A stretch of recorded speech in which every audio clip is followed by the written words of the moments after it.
প্রিয় এইচএসসি শিক্ষার্থীরা, আমাদের আজকের এই ভিডিও লেকচারটি হতে যাচ্ছে অম্ল ও ক্ষারকের টাইট্রেশন নিয়ে। সো অম্ল ও ক্ষারকের টাইট্রেশন টপিকটিতে আমরা যা যা পড়বো তা হচ্ছে, প্রথমেই আমরা টাইট্রেশন সম্পর্কে একটা আইডিয়া নিয়ে নিব, তারপর টাইট্রেশন সম্পর্কিত কিছু ম্যাথ করব, এবং তারপর টাইট্রেশন রিলেটেড অন্য কিছু যে নির্দেশক এবং গ্রাফ নিয়ে কথাবার্তা বা পড়াশোনা রয়েছে সেগুলো আমরা কভার করব। সো চলো প্রথমেই আমরা টাইট্রেশন বলতে কি বুঝি সেটি দিয়ে ক্লাসটি শুরু করা যাক। সো টাইট্রেশন পদ্ধতি বা টাইট্রেশন বলতে আমরা কি বুঝি সেটি বোঝার আগে একটু খেয়াল করো।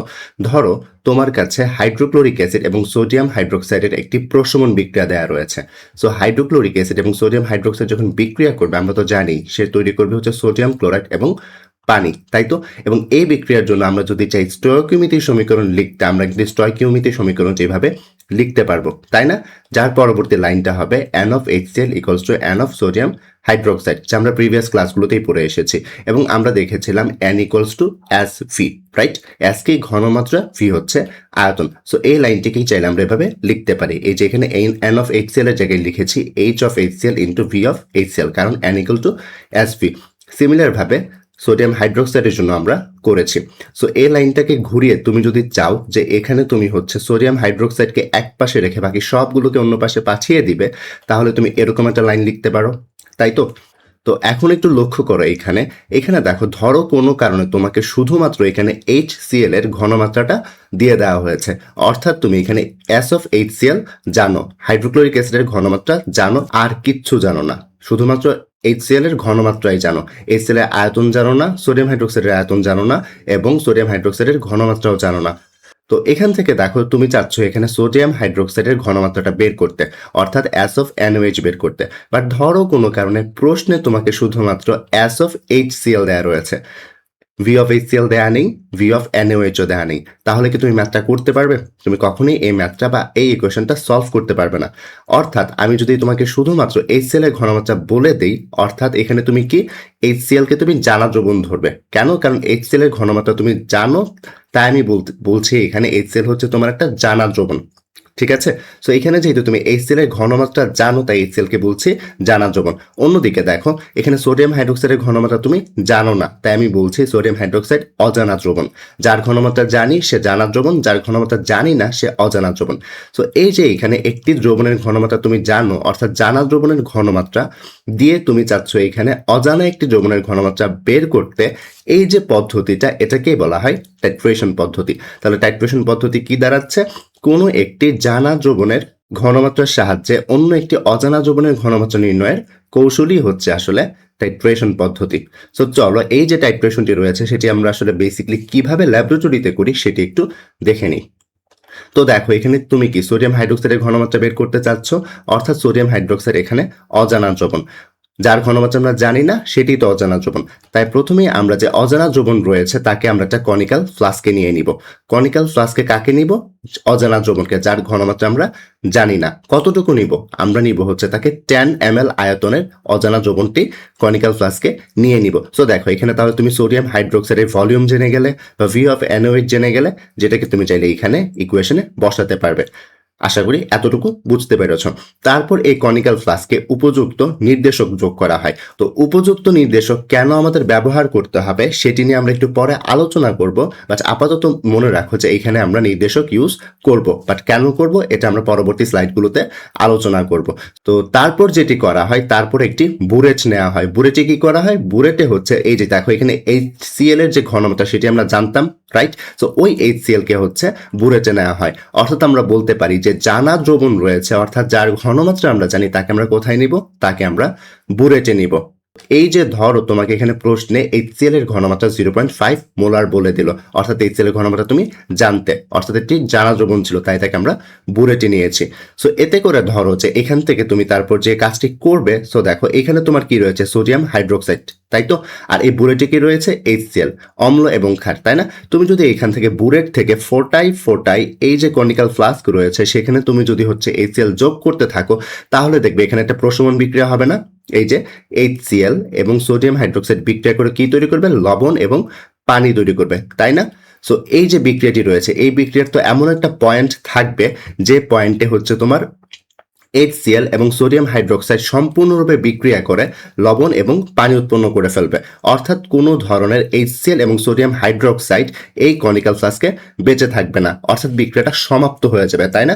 ওই যে পয়েন্টে হচ্ছে সবগুলো হচ্ছে তোমার HCl অর্থাৎ অম্ল এবং সবগুলো ক্ষার অর্থাৎ NaOH এই ক্ষেত্রে বিক্রিয়া করে হচ্ছে তোমার কি করলো, প্রশমিত হয়ে গেল বা শেষ হয়ে গেল, ওই বিন্দুটাকেই আসলে বলা হয় বা বিক্রিয়ার ওই পয়েন্টটাকেই বলা হয় বিক্রিয়ার সমাপ্তি বিন্দু বা প্রশমন বিন্দু। আমি আবার বলছি, এই যে এখান থেকে তুমি বুরেট থেকে কি অ্যাড করছো, হাইড্রোক্লোরিক অ্যাসিড, কনিক্যাল ফ্লাস্কে কি আছে, সোডিয়াম হাইড্রোক্সাইড, অর্থাৎ বুরেটে আছে অ্যাসিড এবং কনিক্যাল ফ্লাস্কে আছে ক্ষার। তো তারা যখন বিক্রিয়া করে বিক্রিয়াটি শেষ হয়ে যাবে, অর্থাৎ এখানে অ্যাসিড এবং ক্ষার যেটি রয়েছে সম্পূর্ণরূপে বিক্রিয়া করে শেষ হয়ে যাবে, শুধুমাত্র তখন লবণ এবং পানি উৎপন্ন হবে, সেই বিন্দুটাকে আমরা বলছি প্রশমন বিন্দু বা সমাপ্তি বিন্দু।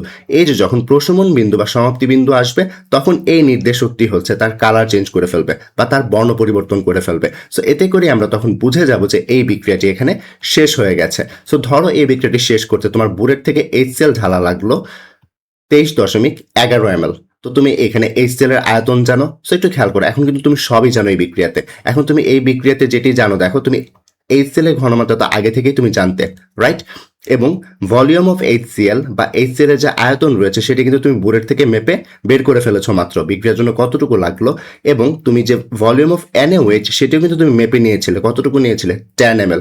এখানে শুধুমাত্র দেখো, এখানে সোডিয়াম হাইড্রোক্সাইডের ঘনমাত্রা ব্যতীত বাকি সবগুলো রাশির মানই তুমি জানো, তাই না? সো এতে করে তুমি খুবই সহজে সোডিয়াম হাইড্রোক্সাইডের ঘনমাত্রা বের করে ফেলতে পারবে, রাইট?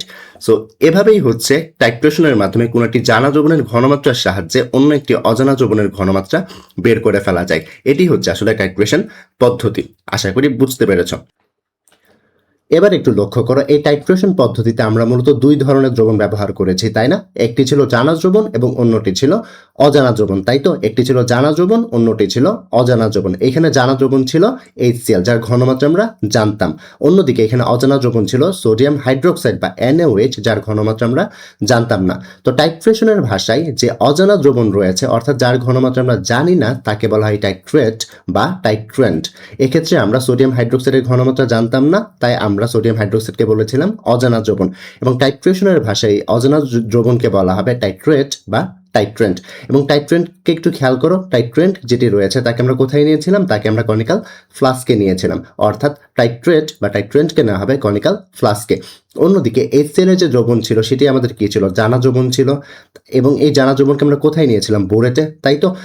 টাইট্রেশনের ভাষায় এই যে জানা দ্রবণ রয়েছে যার ঘনমাত্রা আমরা জানি, তাদেরকে আমরা বলবো টাইট্রেন্ট বা টাইটার।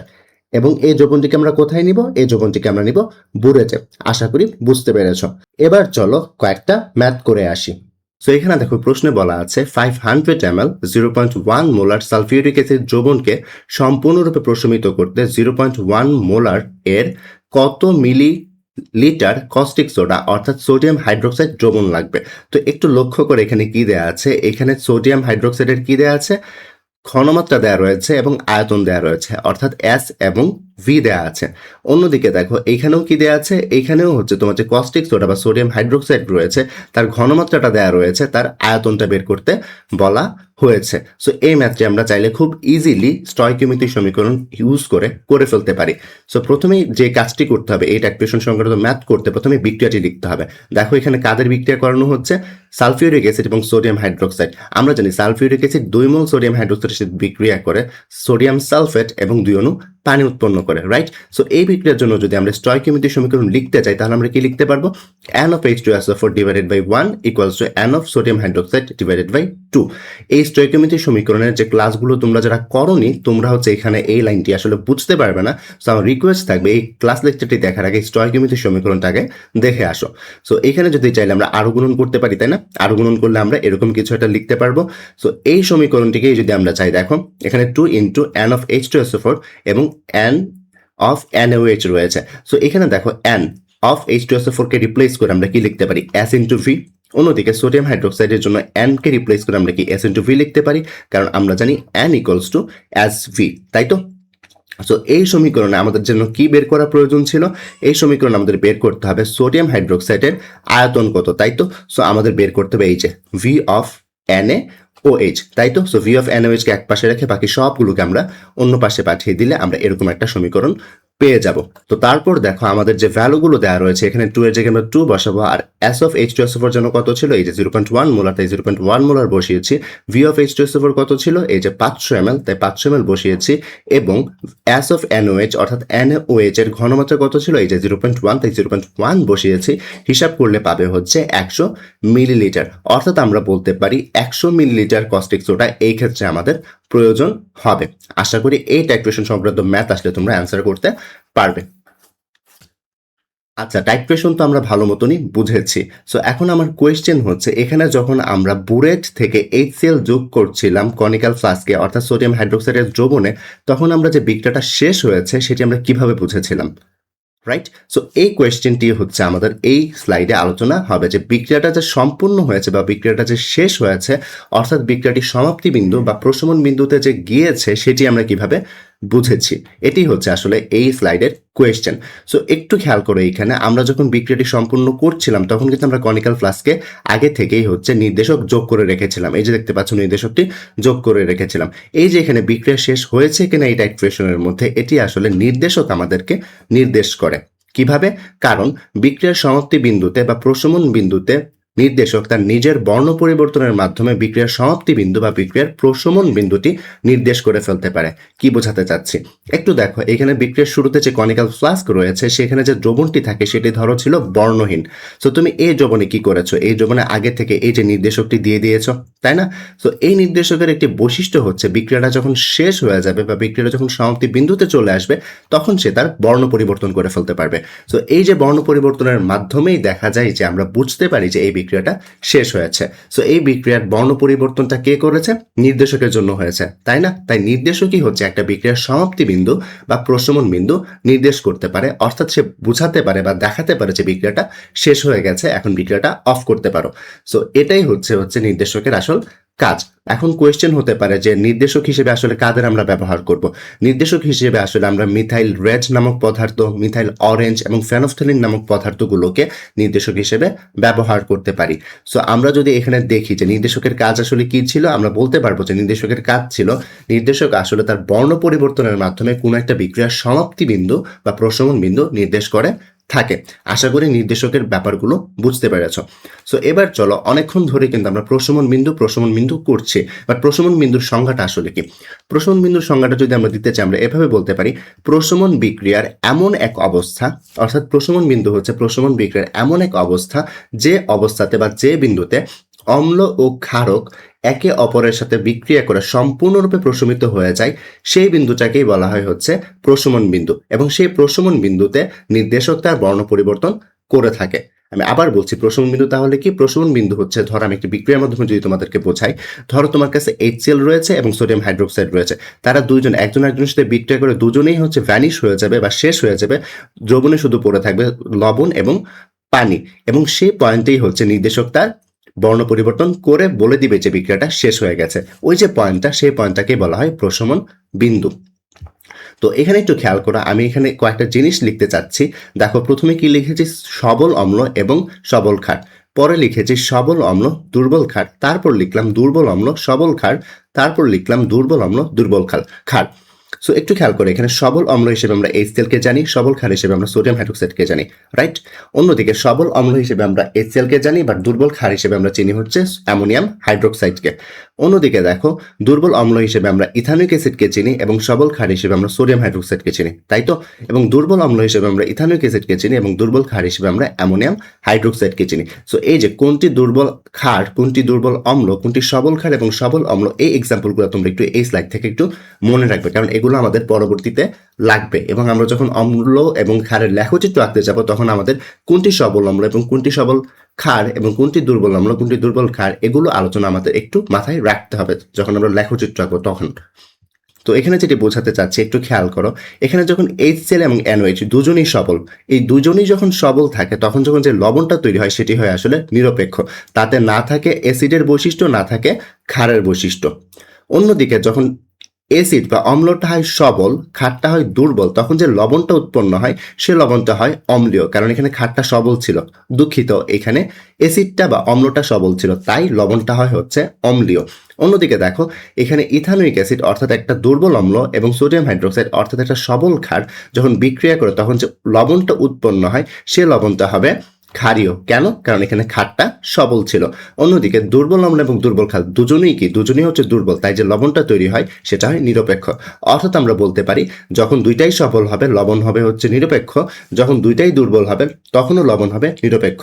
তো এখানে আমরা বলতে পারি যে যখন হচ্ছে অম্লটা সবল হবে, ক্ষারটা দুর্বল হবে, অম্লীয় হবে, এবং লবণটা কখন ক্ষারীয় হবে? লবণটা তখনই ক্ষারীয় হবে যখন ক্ষারটা হচ্ছে সবল এবং যে অম্লটা রয়েছে সেটি ছিল দুর্বল। আশা করি বুঝতে পেরেছ। তো এই কথাটিকে ঘুরিয়েই কিন্তু আমরা একটু অন্যভাবে বলতে পারি। আমরা বলতে পারি দেখো, যখন হচ্ছে সবল অম্ল এবং সবল ক্ষার বিক্রিয়া করে তখন প্রশমন বিন্দুটা হয় নিরপেক্ষ। এবং নিরপেক্ষ যে জিনিস তার পিএইচ কত হয়? নিরপেক্ষ জিনিসের পিএইচ কিন্তু আমরা জানি 7 হয়ে থাকে, রাইট? নিরপেক্ষ জিনিসের পিএইচটা হয়ে থাকে 7, অর্থাৎ সবল ক্ষার এবং সবল অম্লর প্রশমন বিন্দুর পিএইচ হবে 7-এর আশেপাশে। অন্যদিকে দেখো, এখানে দুর্বল অম্ল এবং দুর্বল ক্ষার রয়েছে, তাই তো? সো এই ক্ষেত্রেও দেখো যে লবণ উৎপন্ন হয় সেটা হয় নিরপেক্ষ। সো এই ক্ষেত্রেও যে প্রশমন বিন্দুটা হবে অর্থাৎ দুর্বল অম্ল এবং সবল ক্ষারকের বেলায় যে প্রশমন বিন্দুটা হয় সেটাও হয় নিরপেক্ষ, অর্থাৎ পিএইচ 7-এর আশেপাশে। অন্যদিকে দেখো, যখন সবল অম্ল এবং দুর্বল ক্ষার বিক্রিয়া করে তখন তার যে প্রশমন বিন্দুটা হবে সেটি কি হবে? সেটি অবশ্যই হবে হচ্ছে অম্লীয়, অর্থাৎ পিএইচ কত ছোট হবে? পিএইচ 7-এর থেকে ছোট হবে। আমরা জানি অম্লীয় দ্রবণের জন্য পিএইচ 7 থেকে কম হয়। আশা করি বুঝতে পেরেছ। অন্যদিকে দেখো, যখন ক্ষারটা হচ্ছে সবল হবে এবং অম্লটা হচ্ছে দুর্বল হবে তখন দেখো যে আমাদের লবণ উৎপন্ন হয় সেটিকে ক্ষারীয় হয় না, এবং ক্ষারীয় দ্রবণের পিএইচ আমরা কি জানি? ক্ষারীয় দ্রবণের পিএইচ আমরা জানি গ্রেটার দেন 7। তার মানে আমরা বুঝতে পারছি যদি ক্ষারকটা যদি হচ্ছে সবল হয় আমাদের প্রশমন বিন্দুর পিএইচ 7-এর বেশি হবে, অম্লটা যদি হচ্ছে সবল হয় আমাদের প্রশমন বিন্দুর পিএইচ 7-এর কম হবে। এবং যদি দুই ক্ষেত্রেই হচ্ছে অম্লটা সবল হয় তাহলে হচ্ছে ক্ষারটা যে লবণটা উৎপন্ন হবে সেটি হবে হচ্ছে নিরপেক্ষ এবং প্রশমন বিন্দুর পিএইচ হবে 7। অন্যদিকে যখন দুইটাই দুর্বল হবে তখনও লবণের প্রকৃতি কি হয়? নিরপেক্ষ হয় এবং প্রশমন বিন্দুর পিএইচ হয় 7-এর আশেপাশেই। সো আশা করি এই স্লাইডটি বুঝতে পেরেছ। তো আমরা যদি একটু সামারি টানি, সবল ক্ষার এবং সবল অম্ল এর জন্য প্রশমন বিন্দু কি? প্রশমন বিন্দুর পিএইচ হচ্ছে 7। অন্যদিকে দুর্বল ক্ষার এবং দুর্বল অম্লের জন্য প্রশমন বিন্দুর পিএইচ হচ্ছে 7-এর আশেপাশেই। অন্যদিকে দেখো, যখন হচ্ছে সবল ক্ষার এবং দুর্বল অম্ল অর্থাৎ ক্ষারটা সবল তখন প্রশমন বিন্দুর পিএইচ কি হবে? 7-এর বেশি, এই যে 8.80 হয়ে থাকে আসলে।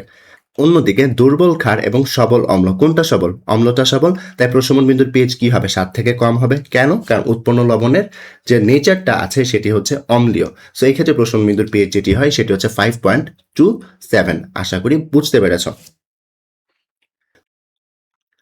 এবার চলো নির্দেশক সম্পর্কে আমরা আরো কিছু তথ্য জেনে নিই। প্রথমেই হচ্ছে নির্দেশকের সংজ্ঞাটি একটু আমরা লক্ষ্য করব। অম্ল এবং ক্ষারের যে প্রশমন বিক্রিয়া হয় সেই প্রশমন বিক্রিয়ার সমাপ্ত বিন্দু বা প্রশমন বিন্দু জানার জন্য যেসব জৈব যৌগ ব্যবহৃত হয় তাদেরকে আমরা বলি নির্দেশক। নির্দেশক কি? অম্ল এবং ক্ষারের যে প্রশমন বিক্রিয়া হয় তার সমাপ্ত বিন্দু নির্দেশ করার জন্য যে সকল জৈব যৌগ ব্যবহৃত হয় তারাই হচ্ছে নির্দেশক। নির্দেশক হিসেবে সাধারণত দুর্বল জৈব অম্ল অথবা দুর্বল জৈব ক্ষার ইউজ করা হয়ে থাকে। সো নির্দেশকের যদি আমরা উদাহরণ দিতে চাই, আমরা আগেই বলেছিলাম নির্দেশকের কয়েকটি উদাহরণ হচ্ছে মিথাইল অরেঞ্জ, মিথাইল রেড এবং ফেনফথেলিন। সো একটু খেয়াল করে, এখানে মিথাইল অরেঞ্জ তখনই ভালো কাজ করবে যখন কোনো একটি বিক্রিয়ার প্রশমন বিন্দুর যে পিএইচ পরিসর রয়েছে সেটি 3.1 থেকে 4.4 রেঞ্জের মধ্যে হয়ে থাকবে, কারণ মিথাইল অরেঞ্জ তার বর্ণ পরিবর্তন করতে পারে যখন কোনো বিক্রিয়ার যে প্রশমন বিন্দু রয়েছে তার পিএইচ পরিসর 3.1 থেকে 4.4 এর আশেপাশে হয়ে থাকে। অন্যদিকে মিথাইল রেড ওই সকল বিক্রিয়াতেই ভালো কাজ করবে যে সকল বিক্রিয়ার যে প্রশমন বিন্দুর পিএইচ রয়েছে তার পিএইচ পরিসর 4.2 থেকে 6.3 হয়ে থাকে। অন্যদিকে ফেনলফথেলিন যে নির্দেশক রয়েছে সেই নির্দেশকটি ভালো কাজ করে যখন প্রশমন বিক্রিয়ার যে পিএইচ রয়েছে সেটি 8.2 থেকে 9.8 এর আশেপাশে হয়ে থাকে। তার মানে আমরা বুঝতে পারলাম যখনই হচ্ছে কোনো একটা বিক্রিয়ার প্রশমন বিন্দুর যে পিএইচ রয়েছে সেটি অম্লীয় হবে অর্থাৎ 7-এর নিচে হবে তখন আমরা মিথাইল অরেঞ্জ এবং মিথাইল রেড ইউজ করতে পারবো। অন্যদিকে যখন কোনো একটি প্রশমন বিক্রিয়ার যে পিএইচ পরিসর বা প্রশমন বিন্দুর যে পিএইচ সেটি যখন ক্ষারীয় হবে তখন আমরা কি ইউজ করতে পারবো? ফেনলফথেলিন ইউজ করতে পারবো, কারণ ফেনলফথেলিন হচ্ছে পিএইচ 8.2 থেকে 9.8-এ বর্ণ পরিবর্তন করতে পারে। আরেকটা জিনিস এখন একটু মনে রাখো, খুবই ইম্পর্টেন্ট একটা জিনিস, সেটি হচ্ছে যখন কোনো বিক্রিয়ার প্রশমন বিন্দুর পিএইচ 7 হবে তখন সেখানে কোনো নির্দেশক ব্যবহার করা যাবে না। কেন যাবে না? কারণ প্রশমন বিন্দুর পিএইচ যখন 7 হয় তখন সেখানে কোনো ধরনের নির্দেশক বিয়োজিত হতে পারে না। আর একটা নির্দেশক তখনই কালার দিতে পারবে যখন সে বিয়োজিত হতে পারবে। অর্থাৎ আমরা বলতে চাচ্ছি সেটা হচ্ছে কোনো বিক্রিয়ার সমাপ্তি বিন্দু বা প্রশমন বিন্দু যদি পিএইচ 7 হয়ে থাকে তখন সেখানে কোনো নির্দেশক বিয়োজিত হয় না, এবং কোনো নির্দেশক যখন বিয়োজিত হবে না তখন সে তার কালার পরিবর্তন করতে পারবে না এবং বিক্রিয়ার সমাপ্তি বিন্দু আমরা নির্ণয় করতে পারবো না। অর্থাৎ আমরা বলতে পারি পিএইচ 7 যে সকল প্রশমন বিক্রিয়ার প্রশমন বিন্দু সে সকল বিক্রিয়াতে কোনো নির্দেশক ব্যবহার করা যায় না। আশা করি বুঝতে পেরেছ। এই স্লাইডটিতে আসলে আমরা যেটি পড়বো সেটি হচ্ছে নির্দেশককে আমরা কিভাবে সিলেক্ট করব সেটি নিয়ে। টপিকটার নাম হচ্ছে নির্দেশক সিলেকশন। সো কি বোঝাতে চাচ্ছি, ধরো তোমার কাছে একটি বিক্রিয়া রয়েছে, তো বিক্রিয়াটি হচ্ছে সবল অম্ল এবং সবল ক্ষারের। সো ওই বিক্রিয়াতে তুমি কোন নির্দেশক সিলেক্ট করবে সেটি আমরা কিভাবে নির্ণয় করব সেটি আমরা বেসিক্যালি এই স্লাইডটাতে পড়বো। সো দেখো, প্রথমেই হচ্ছে অম্ল এবং ক্ষারের বিক্রিয়া কত প্রকার হতে পারে। অম্ল ও ক্ষারের বিক্রিয়া মূলত আমরা যদি দুর্বল এবং সবলের উপর ভিত্তি করে ক্লাসিফিকেশন করি তখন হচ্ছে আমরা 4 ভাগে ভাগ করতে পারি। কেমন? ধরো তোমার কাছে অম্ল এবং ক্ষার দুইটাই সবল রয়েছে, তখন আমরা বলবো সবল অম্ল এবং সবল ক্ষারের প্রশমন বিক্রিয়া। যখন দুইটাই দুর্বল হবে তখন আমরা বলবো দুর্বল অম্ল ও ক্ষারের বিক্রিয়া। এবং এখন অন্যদিকে এমনও তো হতে পারে অম্লটা সবল ক্ষারটা দুর্বল, আবার উল্টাটাও হতে পারে অম্লটা দুর্বল ক্ষারটা সবল। সো এই সকল কেসের মধ্যে আমাদের কোন সময় কোন নির্দেশক ইউজ করতে হবে সেটি আমরা কিভাবে বুঝবো, তাই হচ্ছে আমরা এই টেবিলটাতে দেখবো। তো প্রিভিয়াস স্লাইডে আমি দেখে এসেছিলাম সবল অম্ল হচ্ছে HCl, সবল ক্ষার হচ্ছে সোডিয়াম হাইড্রোক্সাইড। তারা বিক্রিয়া করে কি তৈরি করে? সোডিয়াম ক্লোরাইড তৈরি করে। এবং এখানে যেহেতু দুইটাই সবল, উৎপন্ন লবণের প্রকৃতি হবে নিরপেক্ষ। অন্যদিকে দেখো, অম্লটা যখন দুর্বল ক্ষারটাও যখন দুর্বল, তখন দুইটাই দুর্বল। যে লবণটা উৎপন্ন হয় সেই লবণের যে পরিচয়টা হয় সেই লবণটা কেমন হয়? সেই লবণটার নেচারটা হয় নিরপেক্ষ। আবার অন্যদিকে যখন অম্লটা সবল হয়ে যায়, ক্ষারটা যখন দুর্বল থাকে, তখন যে লবণটা উৎপন্ন হয় সেই লবণটা কেমন হবে? অবশ্যই অম্লীয় হবে, কারণ অম্লটা সবল ছিল। আর এদিকে অবশ্যই ক্ষারটা যেহেতু সবল, সো এইখানে আমার লবণটা যে উৎপন্ন হবে সেটা হবে ক্ষারীয় ধর্মের। আশা করি বুঝতে পেরেছ। সো এই ক্ষেত্রে একটু ইম্পর্টেন্ট যেটি, কোনটা সবল অম্ল কোনটা দুর্বল অম্ল এবং কোনটা সবল ক্ষার কোনটা দুর্বল ক্ষার, সেগুলো একটু আগে থেকে মুখস্থ রাখা। সো এখানে তোমরা একটু দেখে নেবে যে কোনটা সবল ক্ষার এবং সবল অম্ল, কার কি ধর্ম। আশা করি বুঝতে পেরেছ। সো এই যে নিরপেক্ষ যে লবণ উৎপন্ন হচ্ছে, তো এই নিরপেক্ষ লবণ উৎপন্ন হওয়াতে প্রশমন বিন্দুর পিএইচ কত হবে? 7 এর আশেপাশে। এখানেও যেহেতু নিরপেক্ষ লবণ উৎপন্ন হচ্ছে, প্রশমন বিন্দুর পিএইচ 7 এর আশেপাশে। এখানে যেহেতু অম্লীয় তৈরি হচ্ছে লবণটা, তো এই ক্ষেত্রে প্রশমন বিন্দুর পিএইচ কত হবে? 7 থেকে কম। আর এক্ষেত্রে যেহেতু ক্ষারীয় হচ্ছে আমার লবণটা, তাই হচ্ছে প্রশমন বিন্দুর পিএইচ হবে 7 এর বেশি। সো এখানে যেহেতু প্রশমন বিন্দুর পিএইচ 7 এর নিচে, আমরা কিন্তু প্রিভিয়াস স্লাইডে দেখে এসেছিলাম যখন অ্যাসিডিক বা অম্লীয় পরিবেশ থাকে তখন আমরা কি ইউজ করতে পারি? মিথাইল অরেঞ্জ এবং মিথাইল রেড নামক নির্দেশক। অর্থাৎ আমরা বলতে পারি সবল অম্ল এবং দুর্বল ক্ষার, অর্থাৎ যেখানে অম্লটা সবল থাকবে, অর্থাৎ পিএইচ 7 এর নিচে হবে প্রশমন বিন্দুর পিএইচ, তখন আমরা ইউজ করতে পারবো মিথাইল অরেঞ্জ এবং মিথাইল রেড নামক নির্দেশক। কারণ দেখো তাদের বর্ণ পরিবর্তনের পিএইচ পরিসর কত? 3.1 থেকে 4 এবং 4.1 থেকে 6.2। তাই যখন অম্লটা সবল হয় বা পরিবেশটা অম্লীয় থাকে, অর্থাৎ লবণটা অম্লীয় হয়, তখন আমরা মিথাইল অরেঞ্জ এবং মিথাইল রেড ইউজ করতে পারি, কারণ প্রশমন বিন্দুর পিএইচ বিক্রিয়ার হয় 7 এর নিচে। এবার দেখো, যখন হচ্ছে অম্লটা দুর্বল এবং ক্ষারটা সবল, তখন প্রশমন বিন্দুর পিএইচ কি থাকে? 7 এর উপরে। আর আমরা 7 এর উপরে কাকে ইউজ করতে পারবো? আমরা 7 এর উপরে ইউজ করতে পারবো ফেনফথেলিন, কারণ সেখানে ফেনফথেলিন হচ্ছে পিএইচ পরিসর যখন 8.2 থেকে 9.8 থাকে তখন সে বর্ণ পরিবর্তন করে বিক্রিয়ার সমাপ্তি বিন্দুটাকে নির্দেশ করতে পারে। আশা করি এতটুকু বুঝতে পেরেছ। সো অন্যদিকে আমরা কি বলেছিলাম, যখন হচ্ছে পিএইচ পরিসর প্রশমন বিন্দুর 7 এর আশেপাশে থাকে তখন সেখানে কোনো নির্দেশকই হচ্ছে বিয়োজিত হয় না, তাই আমরা বলতে পারি দুর্বল অম্ল এবং দুর্বল ক্ষারের ক্ষেত্রে কোনো নির্দেশক নেই। বাট এখন একটু খেয়াল করো, এইখানে আমি বলতে চাচ্ছি যে যখন হচ্ছে অম্লটা সবল থাকে এবং ক্ষারটা যখন দুর্বল থাকে তখন বেসিক্যালি আমরা সব ধরনের নির্দেশকই ইউজ করতে পারি। তো এখন তোমাদের মনে একটা কোয়েশ্চেন আসতে পারে যে ভাইয়া এখানে আসলে তো একটু হিপোক্রেসি হয়ে গেছে। হিপোক্রেসিটা কেমন? এখানে পিএইচ পরিসর ছিল 7, এখানেও পিএইচ পরিসর 7। আমরা তো জানি পিএইচ পরিসর 7-এ কোনো ধরনের নির্দেশকই বিয়োজিত হয় না, তাই এখানে আপনি বলেছেন কোনো নির্দেশক নেই। বাট এই ক্ষেত্রে সব নির্দেশক আমি কেন বলেছি, সো এটা একটু এক্সপ্লেইন করি। একটু খেয়াল করো, এখানে অম্লটাও সবল ক্ষারটাও সবল। সো প্রশমন বিন্দুর পিএইচ যখন হচ্ছে 7 রয়েছে, তখন তুমি যদি খুবই অল্প পরিমাণে, ধরো তুমি 1 ফোঁটার মতো হচ্ছে সবল অম্ল বা সবল ক্ষার দিয়েছো, তখন দেখো পিএইচ এর চেঞ্জটা কি খুবই শার্প হয়ে যাবে। কেন খুবই শার্প হবে দেখো, তুমি যখন একটা pH 7 এর দ্রবণে অর্থাৎ পানির দ্রবণে তুমি যখন হচ্ছে একটু পরিমাণ খুবই সবল অম্ল দিবে, অম্লটা কি খুবই তীব্র না? কারণ সবল অম্ল তীব্রতা হতে তার pHটা খুব তাড়াতাড়ি ঠাস করে 3-এর নিচে নেমে চলে আসবে। অন্যদিকে দেখো, যদি ক্ষারের দ্রবণ ইউজ করো তখন কি ক্ষারটাও হচ্ছে সবল, তখন তার pHটা হচ্ছে ঠাস করে 7 এর উপরে চলে যাবে। সো এতে করে এক ফোঁটা সবল অম্ল বা সবল ক্ষার যদি তুমি দ্রবণে দাও, তখন pHটা খুবই তাড়াতাড়ি হচ্ছে অ্যাসিডিক হয়ে যায় বা ক্ষারীয় হয়ে যায়। তখন আমরা যে কোনো নির্দেশকই ইউজ করতে পারবো, চাইলে ফেনফথলিনও করতে পারবো এবং মিথাইল অরেঞ্জও করতে পারবো। বাট যখন হচ্ছে দুর্বল অ্যাসিড থাকতেছে তখন একটু খেয়াল করো, তখন অম্লটাও দুর্বল এবং ক্ষারটাও দুর্বল। যেহেতু তারা দুইটাই দুর্বল, আমি চাইলেই যদি আমি এক ফোঁটা যদি হচ্ছে আমি এখানে অম্ল বা ক্ষার এখানে যদি ইউজ করি, তো তখন কিন্তু pH এর মানটা খুব ফাস্ট কমে যাবে না, কারণ দুইটাই হচ্ছে দুর্বল। সো এতে করে তুমি যদি এক ফোঁটা দাও, pH এর তেমন পরিবর্তনই হবে না। এখানে তোমার দিতে হবে 10 ml, 20 ml, 30 ml, অনেক বেশি পরিমাণে হচ্ছে অম্ল এবং ক্ষারের দ্রবণ যোগ করতে হবে। এতে করে যেটি দেখা যাবে সেটি হচ্ছে তোমাদের যে টাইট্রেশন রয়েছে, টাইট্রেশনে এত বেশি পরিমাণ হচ্ছে আয়তনের চেঞ্জ হলে ওই টাইট্রেশনের রেজাল্টটা ভালো আসে না। তাই হচ্ছে এইখানে যখন ক্ষারটা এবং অম্ল দুইটাই দুর্বল হয়ে যাবে তখন কোনো নির্দেশক থাকবে না। আশা করি বুঝতে পেরেছ। এই স্লাইডটিতে আমরা যা পড়ব সেটি হচ্ছে অম্ল ও ক্ষারকের যে টাইট্রেশন আছে তাকে যদি আমরা লেখচিত্রের মাধ্যমে উপস্থাপন করি তাহলে ব্যাপারটি কেমন দাঁড়াবে, এই পড়াশোনাগুলোই হচ্ছে এই স্লাইডে হবে।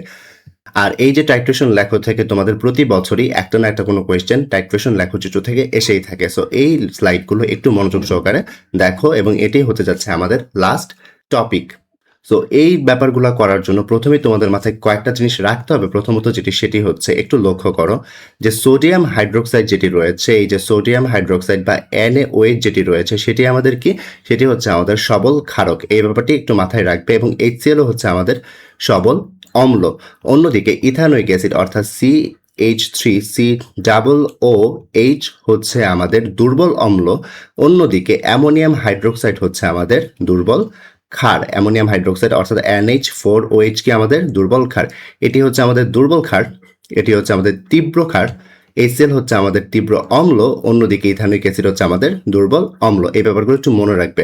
তারপর আরও যে জিনিসটি মনে রাখবে, যখন ধরো তোমার কাছে pH 7 রয়েছে, pH যখন তোমার কাছে 7 রয়েছে অর্থাৎ দ্রবণটি কি নিরপেক্ষ রয়েছে, ওই দ্রবণে তুমি যদি NaOH যোগ করে দাও তাহলে দ্রবণের pH খুব দ্রুত বেড়ে যাবে, কারণ তুমি সবল ক্ষার বা তীব্র ক্ষার যোগ করেছো। অন্যদিকে তুমি যদি ওইখানে ঠিকই যদি হচ্ছে অ্যামোনিয়াম হাইড্রোক্সাইড যেটি হচ্ছে তোমার দুর্বল ক্ষার অ্যাড করো, তাহলে দ্রবণের যে pH রয়েছে সেটি ওই পরিমাণ বাড়বে না, খুব কম বাড়বে। সিমিলার ওয়েতে তুমি যদি হচ্ছে এই যে pH 7 এর দ্রবণে তুমি যদি হচ্ছে HCl যোগ করো, HCl হচ্ছে আমাদের তীব্র অম্ল, তখন অম্লের কাজ কি pH কমিয়ে ফেলা। অর্থাৎ এখানে দেখা যাবে অম্ল অর্থাৎ HCl তীব্র অম্ল হতে pH খুব দ্রুত অর্থাৎ 3-এর নিচেও হচ্ছে নেমে যেতে পারে। সিমিলার ওয়েতে তুমি যদি হচ্ছে একটা দুর্বল অম্ল অর্থাৎ ইথানোয়িক অ্যাসিড pH 7 এর দ্রবণে যোগ করো, তখন তোমার দ্রবণের যে pH রয়েছে সেটি এত বেশি একটা কমবে না। কেন কমবে না? কারণ ইথানোয়িক অ্যাসিডটা হচ্ছে একটা দুর্বল অম্ল, সে pHটা হচ্ছে সবল অম্লের মতো এত নিচে নিতে পারবে না। সো আশা করি এই স্লাইডটি তোমরা বুঝতে পেরেছো। সো যখনই হচ্ছে আমি পরবর্তী ক্লাসে টাইট্রেশন লেখচিত্র আঁকবো তখন এই কনসেপ্টগুলো প্রয়োজন হবে। আশা করি তোমরা মাথায় এগুলো রাখবে। তো টাইট্রেশন লেখচিত্র আঁকতে গেলে প্রথমেই তোমাদের যে জিনিসটি করতে হবে, একটি স্থানাঙ্ক ব্যবস্থা আঁকতে হবে। একটি এক্স অক্ষ এবং একটি ওয়াই অক্ষ আঁকতে হবে। এক্স অক্ষের ডান পাশে অর্থাৎ আমরা বলতে পারি ধনাত্মক এক্স অক্ষ বরাবর আমরা লিখবো হচ্ছে ক্ষারের আয়তন, অন্যদিকে ঋণাত্মক এক্স অক্ষ বরাবর আমরা লিখবো অম্লের আয়তন। আর এখানে ওয়াই অক্ষ বেসিক্যালি আমাদেরকে যেটা ডিনোট করে সেটি হচ্ছে pH, অর্থাৎ এখানে হচ্ছে যে এই যে মধ্যবিন্দুটি দেখতে পাচ্ছ অর্থাৎ মূল বিন্দু, এখানে pH 7 থাকবে, তার থেকে উপরে গেলে pH 7 থেকে বাড়তে থাকবে অর্থাৎ 14 পর্যন্ত যাবে। সিমিলার ওয়েতে যখন নিচের দিকে যাবে তখন হচ্ছে pH 7 থেকে কমতে থাকবে অর্থাৎ 0-র দিকে যেতে থাকবে। আমরা জানি সর্বোচ্চ pH কত হয় 14 আর সর্বনিম্ন pH কত হয় 0, তাই এখানে 0 হবে, এখানে 14 হবে। আর নিরপেক্ষ pH কত 7, তাই আমরা হচ্ছে একদম মিডলে 7 দিব। সো আমি একটু পয়েন্টগুলো এঁকে নেই। তোমরা প্রথম এখানে একটা দাগ দিবে, এইখানে একটা দাগ দিবে, এখানে একটা দাগ দিবে, এইখানে একটি দাগ দিবে। সো আমরা জানি যে এখানের কত নিরপেক্ষ pH যেটিকে আমরা 7 ধরবো, আর এখানে হচ্ছে আমরা একটা মিডল pH ধরে নিব যেটি হচ্ছে 10.5, আর সর্বোচ্চ pH কত 14। অন্যদিকে 7 এর থেকে নিচে একটা টান দিব, যেটি হচ্ছে 3.5 পেজ এর জন্য, আর সর্বনিম্ন পেজ কত 0। সো এই স্থানাঙ্ক ব্যবস্থাগুলো তোমরা শুরুতেই হচ্ছে প্রায় এঁকে নিবে, সবসময় এগুলো লাগবে। সো তুমি ধরো যে এই যে পেজ 7 এর যৌবনে তুমি ক্ষার যোগ করতে চাচ্ছ, একটা দুর্বল ক্ষার যেটি হচ্ছে সোডিয়াম অ্যামোনিয়াম হাইড্রোক্সাইড, দুঃখিত সোডিয়াম না, অ্যামোনিয়াম হাইড্রোক্সাইড। তো তুমি যখনই পেজ 7 এর যৌবনে একটা দুর্বল ক্ষার অর্থাৎ অ্যামোনিয়াম হাইড্রোক্সাইড যোগ করবে, তখন যৌবনের পেজ কিন্তু ওইভাবে বাড়বে না, দেখা যাবে একটু একটু একটু একটু করে যৌবনের পেজটা বাড়ছে, কারণ এটা হচ্ছে দুর্বল ক্ষার। তুমি যখনই হচ্ছে এখানে ক্ষার যোগ করবে, এই যে দেখো ক্ষার এদিকে বাম দিকে যোগ করছি না, সো যখনই হচ্ছে গ্রাফটা বাম দিকে শিফট হচ্ছে, হালকা একটু একটু বাড়ছে, তাই না? দেখো 10.5 পর্যন্ত পেজ যাচ্ছে। অর্থাৎ আমরা বলতে পারি যখনই হচ্ছে দুর্বল ক্ষার আমরা যোগ করবো, তখন যৌবনের পেজ একটু একটু করে বাড়তে থাকবে। বাট তুমি যদি এখানে সবল ক্ষার যোগ করো দুর্বল ক্ষারের জায়গায়, তখন কি সবল ক্ষার যৌবনের পেজ খুব বেশি বাড়িয়ে ফেলবে, তাই না? দেখো এখানে খুব বেশি পরিমাণ বাড়িয়ে ফেলেছে, অর্থাৎ প্রায় 14 মতো করে ফেলেছে। অন্যদিকে এখন যদি তুমি হচ্ছে অম্ল যোগ করো, ধরো এখানে তুমি অম্ল যোগ করবে পেজ 7 এ, তো অম্ল যখন যোগ করবে, অম্লের কাজ কি? ধরো একটা তুমি দুর্বল অম্ল যোগ করবে, দুর্বল অম্ল যোগ করলে কি হবে? যৌবনের পেজ কমবে, বাট যেহেতু সে দুর্বল অম্ল, সে পেজটাকে এত বেশি কমাতে পারবে না, একটু একটু করে সে পেজটাকে কমাবে। অন্যদিকে তুমি যদি হচ্ছে একটা সবল অম্ল যোগ করো, যেমন HCl, তখন যৌবনের পেজটা হুট করে অনেক বেশি নিচে নেমে যাবে, প্রায় 0-র আশেপাশে চলে আসবে। সো এভাবেই আসলে আমরা হচ্ছে টাইট্রেশনের লেখচিত্রগুলো আঁকবো, এটাই হচ্ছে আমাদের কনসেপ্ট। তার মানে সামারি কি? সামারি হচ্ছে এমন, যখন দুর্বল ক্ষার যোগ করবে পেজটা একটু পরিমাণে বাড়বে, 7 থেকে 10.5 এর আশেপাশে যাবে। যখন সবল ক্ষার যোগ করবো, তখন পেজটা হুট করে একদম প্রায় 14-র আশেপাশে চলে যাবে। আর যখন দুর্বল অম্ল যোগ করবো, নিরপেক্ষ পেজটা 3.5 এর আশেপাশে নামবে। আর যখন সবল অম্ল যোগ করবো, তখন 7 থেকে একদম শার্প জাম্প করে প্রায় 0-র আশেপাশে চলে আসবে। সো এগুলোই হচ্ছে আমাদের টাইট্রেশন লেখার বেসিক। সো এবার চলো পরীক্ষাতে কেমন ম্যাথ আসে সেটা একটু দেখি। সো পরীক্ষাতে তোমাকে বলবে যে ধরো তুমি হচ্ছে সোডিয়াম হাইড্রোক্সাইড এবং HCl এর টাইট্রেশন করছো। তো সোডিয়াম হাইড্রোক্সাইড এবং HCl এর যখন তুমি টাইট্রেশন করবে, তখন তার টাইট্রেশন লেখো আঁকতে বলা হবে, এবং যেটি বলা হবে এক্ষেত্রে তুমি নির্দেশক কি ইউজ করবে সেটি ব্যাখ্যা করো। তো এই ম্যাথগুলো আমরা কিভাবে সলভ করব? সো প্রথমে আমরা যদি লেখচিত্র আঁকতে চাই, আমরা স্থানাঙ্ক ব্যবস্থা এঁকে নিব। আমরা জানি এক্স অক্ষের ধনাত্মক দিকে থাকে ক্ষারের আয়তন, এক্স অক্ষের ঋণাত্মক দিকে থাকে অম্লের আয়তন, আর এই ওয়াই অক্ষ কি? পেজের জন্য, তাই তো? তো 4টা টান দিতাম আমরা, দিয়ে একটাতে 0, একটাতে 3.5, এখানে 7, এখানে 10.5, এখানে 14, তাই তো? তো এখানে একটু খেয়াল করো, সোডিয়াম হাইড্রোক্সাইড সে কি? একটা সবল ক্ষার, তাই না? সবল ক্ষার পেজটাকে হুট করে অনেক বেশি বাড়িয়ে দেবে, তাই না? প্রায় 14 এর আশেপাশে নিয়ে যাবে। অন্যদিকে HCl কি? HCl হচ্ছে আমার একটা সবল অম্ল। তো সবল অম্লের কাজ কি? সবল অম্ল কিন্তু পেজটাকে ঠাস করে 0-র আশেপাশে নামিয়ে ফেলা, তাই না? সো এই ক্ষেত্রে আমরা বলতে পারবো আমাদের এই টাইট্রেশনের জন্য লেখাটা হচ্ছে এরকম, তাই তো? আর এখানে দেখতে পাচ্ছি আমরা সবল ক্ষার এবং সবল অম্লের মধ্যে হচ্ছে টাইট্রেশন হচ্ছে। সো এখানে যে লবণটা উৎপন্ন হবে সেটা কি? দুইটাই যেহেতু সবল অম্ল এবং সবল ক্ষার, তাই যে লবণ উৎপন্ন হবে তার পেজ কত থাকবে? 7, কারণ সে নিরপেক্ষ হবে, আগের টেবিলেই দেখে এসেছি। অর্থাৎ প্রশমন বিন্দুর পেজ কত থাকবে? 7। এবং আমরা জানি সবল ক্ষার এবং সবল অম্লের জন্য আমরা সব ধরনের নির্দেশকই ব্যবহার করতে পারি। সো এই ক্ষেত্রে 3টি নির্দেশকই বলতে পারো। এই ক্ষেত্রে ফেনফথ্রিনও ব্যবহার করা যাবে, মিথাইল অরেঞ্জ এবং মিথাইল রেডও ইউজ করা যাবে। এবার চলো ইথানোয়িক অ্যাসিড এবং অ্যামোনিয়াম হাইড্রোক্সাইডের জন্য যে প্রশমন বিক্রিয়া বা টাইট্রেশনের যে লেখচিত্রটি হবে সেটি কেমন হবে আমরা একটু দেখে নিই। সো প্রথমে আগের মতো এই স্থানাঙ্কগুলো এঁকে নিবে। তো এখন একটু লক্ষ্য করে, এখানে যে অ্যামোনিয়াম হাইড্রোক্সাইড রয়েছে সে কি? একটা দুর্বল ক্ষার। দুর্বল ক্ষার তো পেজ ওরকম বাড়াবে না, তাই না? 10.5 এর আশেপাশে রাখবে।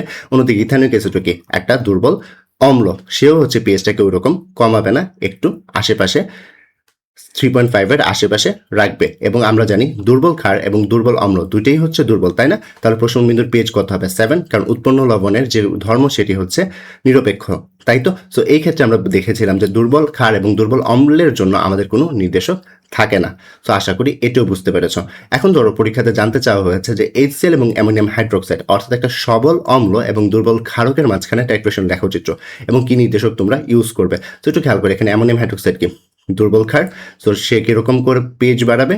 এই ওয়েতে, তাই তো? অন্যদিকে HCl কি? সবল অম্ল, সে পেজটাকে হচ্ছে খুব ফাস্ট অনেক নিচে নামিয়ে দিবে, প্রায় 0-র আশেপাশে নিয়ে আসবে, তাই তো? তাই তো আমরা শিখেছি।